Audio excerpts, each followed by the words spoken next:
Sean Fisher, who is in the chat room today, wrote in, this is what he said. Now,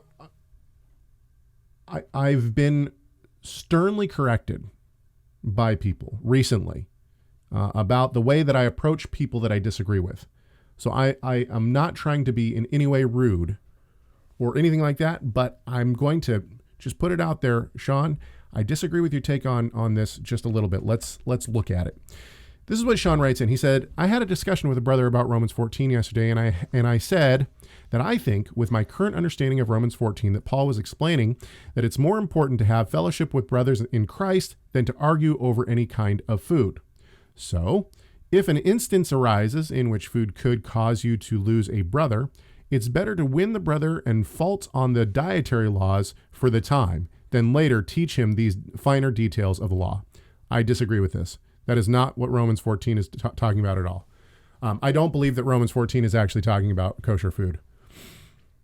Now, we're going to go on, and Sean kind of clarifies what his friend said, and I would actually take his friend's view of this as well. But from the get-go, I should just say, I do not believe that Paul thinks, especially if we understand what was going on at the time. The Maccabees had literally died to not eat unkosher food when they were told you have to eat unkosher food or die.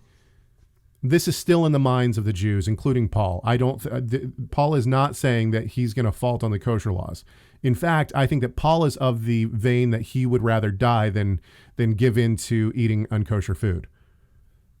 I honestly believe that.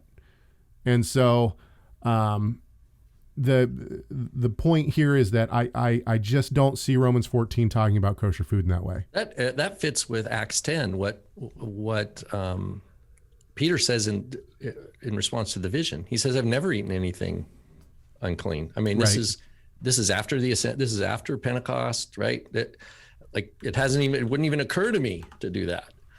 So I agree. Yeah, I don't think so. Then the question is, what do we say Romans 14 is? What's the point here? Okay, so there are people who have recently said that they heard me debate my father. Actually, I think it might have been Jeff. Anyway, he said I was listening to something, and I heard this guy. No, it wasn't Jeff. Never mind. It was Jesse Bass, a slap at a bass.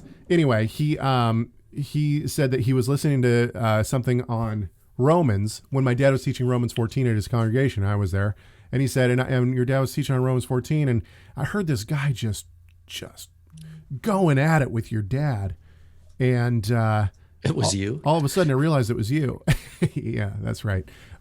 So for a time, I took the view that Paul was talking about fast days and fasting. But to be honest with you, over time, I've reassessed that. I actually tend to agree with my dad. I think that once again, Paul might be talking about food offered to idols in the marketplace. And this is a huge issue in the first century. A lot of the markets didn't have meat unless it was left over from the temples. That's all there is to it. And so, anyway, but all of that to say, I don't believe that Paul is teaching you should default on the kosher laws to appease, to save a brother. That is, you could, if you took this line of reasoning, remember that eating unkosher food is said to be an abomination to God. It's an abomination. So just look at some of the other abominations towards God. What are some of the other abominations? Could we say that if you're going to lose a brother, you should just commit adultery? If you're going to lose a brother, you should just commit homosexuality? I mean, the scriptures, not me, the scriptures liken eating unkosher food with as egregious as those. Now, with that said, we can't say that they are quite as egregious. And why? Because a person who commits homosexual acts, they are stoned. A person who commits adultery is stoned. What is the punishment for eating unkosher food? The punishment is that you have a rift in your relationship. In other words, it's an offense to God. That's the punishment.